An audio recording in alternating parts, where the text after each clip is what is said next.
The dream is to make money while you're sleeping. The easiest way to do that is by where we keep our money we already have. Thanks to all those rate hikes we've had over the last several months, there are a few options to making our money work for us, making our money make us money.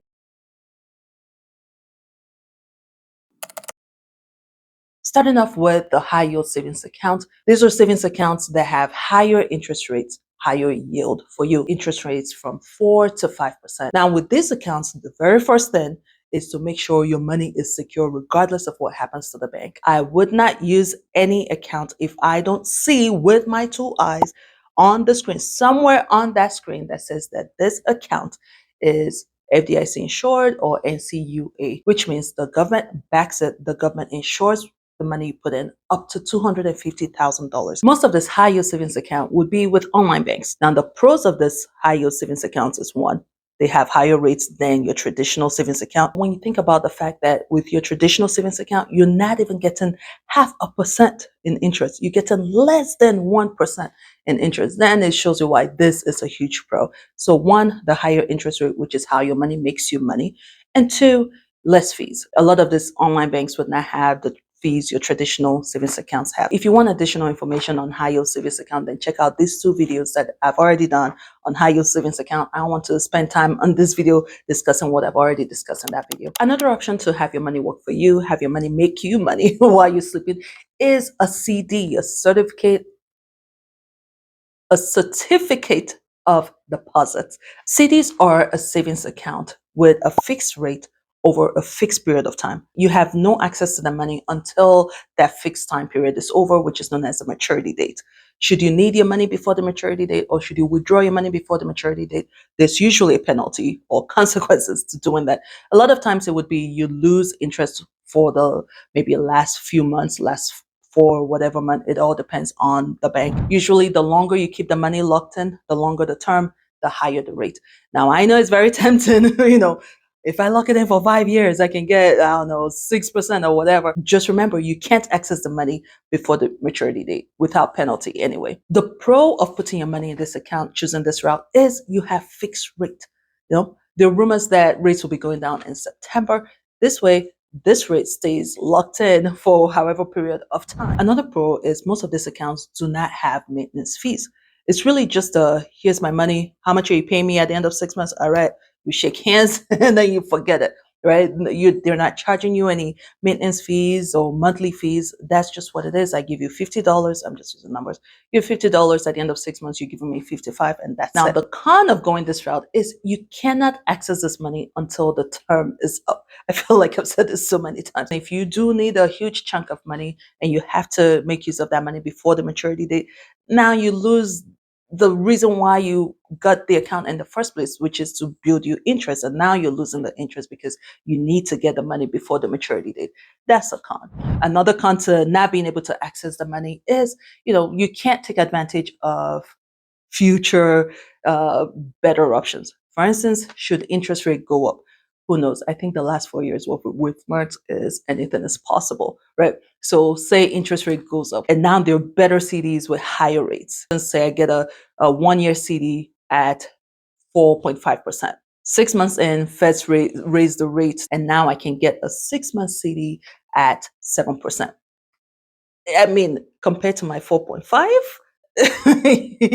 but you could get around that, right? Perhaps to you, I'm cool with losing 4 months worth of interest so I can lock in this new CD at 7%. That would be your call. And that is where your homework comes in. You have to take a look at what the penalty is. Whatever CD you choose to open, you need to know what the penalty is. Should you need the money before time, right? And see if it's what, in some cases, it may be worth it to take your money out before the maturity date to take advantage of a better offer, a better situation. And in some cases, it may not be worth it, right? It may cancel itself out. You may be better off just waiting until the term is up. Because of its fixed rates, these accounts are good for those of us who have more than 6 months worth of living expenses as our emergency fund or a big chunk of your savings, right? Because, you're never going to need such huge amount of money right away. So why not lock in that high interest rate and have it make money for you, guaranteed make money for you over the next 6, 12 months. You can take advantage of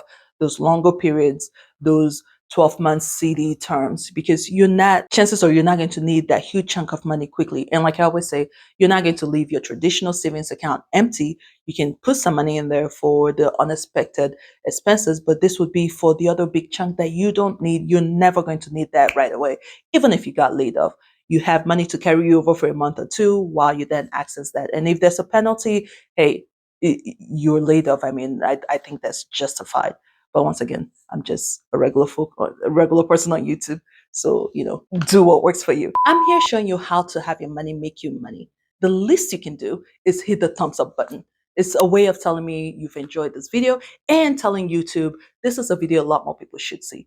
And if you enjoy this type of videos talking about money, making money, spending money wisely, investing, saving, then you should go ahead and subscribe. We are trying to grow the channel, so having you around would be great.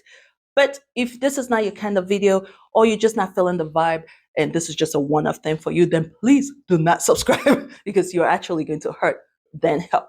Just hit the thumbs up and that will be more than enough. Thank you. Another option to make your money work for you is to use a money market account.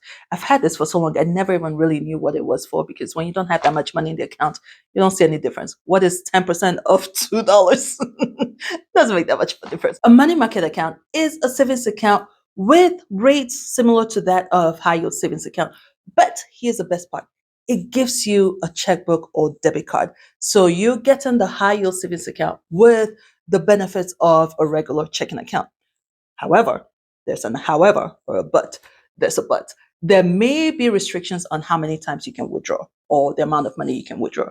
They usually have a required minimum balance that you have to maintain, but you have access to the money even though it has a higher rate and it is a savings account. Well, it's not a savings account, it's a money market account, right? So if you like the high yield savings account option, but you also want to have access to your money whenever, this may be a route to look at. So you're still making money. Your money is still making you money based on the rate. It's not necessarily fixed. You also don't have that fixed term where you're supposed to lock your money in. It's not locked. You can still access your money as long as you follow the guideline on how many times you can withdraw or how much you can withdraw. So the pro of this is it has high rates and you have access to the money. The con of this is most of the time, these accounts have fees. They have maintenance fees or monthly fees. They also sometimes have tiered rates. So the higher the balance, the higher the rate you get on it, which is, I mean, it's expected. The more money you make, the more they're ready to offer. And they usually have a higher minimum deposit than your regular savings or your regular high yield savings account. They usually have a higher minimum deposit you have to maintain. Since this is going to be where you're parking your money for your money to make your money, I think this is a good thing in a sense because you were never going to go below that. For me, having my traditional savings has a minimum I have to maintain, and having that minimum means I will always have that amount of money, even though let's just say it's 1,000, even though it's that little, I will always, at least I know I'm good for $1,000, right? It forces you to save. It forces you to make sure you have $1,000 in the account. So I think it's a good thing. Remember, these accounts are not for your regular check-in. This is how we're getting our money to work for us. The next route to have your money work for you, make you money, even though this may be controversial because it's an indirect way of having your money work and make you money, is the health savings account. Health savings accounts are accounts that you can only use for health related expenses. And I'll give you a story about that because Lovett had a health savings account once and I got a letter from the government. The health savings account are for those with eligible health plan. You can't get it just because you want one. You have to have enrolled in the eligible health plan, your health insurance plan. Now, usually these health insurance plans have higher deductibles but lower premiums, right? I had this plan back when pre-kids. I would not do it now with kids, although I'm starting to think I need to take a second look at that. But I had it pre-kids because I rarely went to the hospital. I was very healthy, right? I rarely went to the hospital. And so I didn't see the point in paying higher premium for my insurance, having them take a higher amount from my daily paycheck, monthly paycheck, or weekly paycheck when I rarely use it. So this way, my premium was low. What was taken out of my paycheck was low. But should I ever go to the hospital, my out-of-pocket would be higher. And that's where this health savings account comes in because I can now use the money in this account for my out-of-pocket expense. I can also use it to buy my prescriptions as well. I think I got into trouble when I tried to use it for over-the-counter meds. To me, medical is medical. My ibuprofen, my multivitamins. I thought it was all health related. And I think that was where I got a letter from the insurance company or from the government that I wasn't using it right. Because with the health savings account, the money you have diverted to the account is pre tax, it's not tax. This is how it saves you money. Because if the money is going pre tax, it reduces the amount of money that is taxed. That is how your money is making you money, right? That's why I said it's controversial. You may not think it is. I think it is. If the more money you can have going pre-tax, the better, right? Because we know how much tax. I mean, have you ever been taxed? Do I need to explain this to you, right? So if you qualify, if this is a good health plan for you, that's something to look into because you can divert money to that account. And with a health savings account, most of the time you can carry over year after year.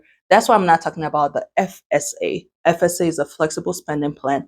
I don't really think that comes into play here because most of the time you can't carry money over year after year. With a health savings account, you can, but do your own research, see what the limit is or how long you can carry money over. You can transfer money into the account pre-tax via your payroll. If you update your payroll deduction, you can go that route, or you can put money into the account after taxes, after you've gotten your paycheck, and then claim the tax later on when you're filing your taxes. It's up to you. I think it's a lot easier if you just do it from your paycheck and just save yourself the headache. Oh, but you can always do it the other way around. There's usually a cap on how much you can put. I just realized cap in today's lingo is completely different from what it used to be. So there's usually a maximum you can contribute to the account every single year. I'll put what the maximum is this year for individuals and for families. Now, the pro of the health savings account is one, is tax free, right? It's pre tax. Another pro is this is a great way to save for a specific thing, which is for your health, right? Especially when you have the qualifying health plan where should anything happen to me, I usually don't go to the hospital, but should I go to the hospital, I have to pay a whole lot from my wallet. This is where the money is going to come from. That's the pro. The con is also that you can't use this money for anything else other than your health, and when we say health, for qualifying health purchases, it could be different. I mean, I had this account over 12 years ago. Yeah, over 12, 14 years ago. So I don't know if the rules are different. That's something for you to look into and see if you can use it for over-the-counter drugs. If you know how many Motrin and Tylenol for kids I have to buy. So if you're a family, I don't know if this is a good plan for you. I really don't. I'm always at the hospital for something, but I did say I'll look into it to see if this works for us as a family.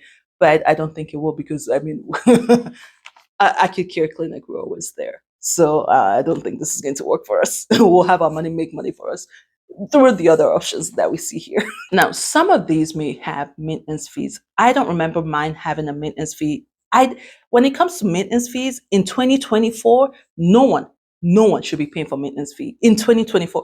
It didn't make sense to me over 20 years ago when I opened my first checking account. I didn't understand why I was getting charged for you to hold my money or for me to use my money. And so in 2024, there is absolutely no reason why anyone should be paying for maintenance fees. So shop around, see what options you have for the HSA if you're going with that route. And I think when you're signing up for your health plans, they give you all these options for the HSA. These are all very low risk. And I say low risk because I don't want to say zero risk. Low risk ways to have your money work for you, to have your money make you money while you sleep. It makes no sense to park your money in only traditional savings account, making you less than 0.5% when you can have that money build you some more money. I cannot tell you which one to do. I will not do that. So don't ask me, Loveth, which one should I do? Loveth does not know. It's your money, your headache. I just tell you what it is. You choose, okay? You choose which way you go. And that way you do not hold Loveth accountable for anything. All right. Thank you so much for watching. I'll see you in the next video. Bye.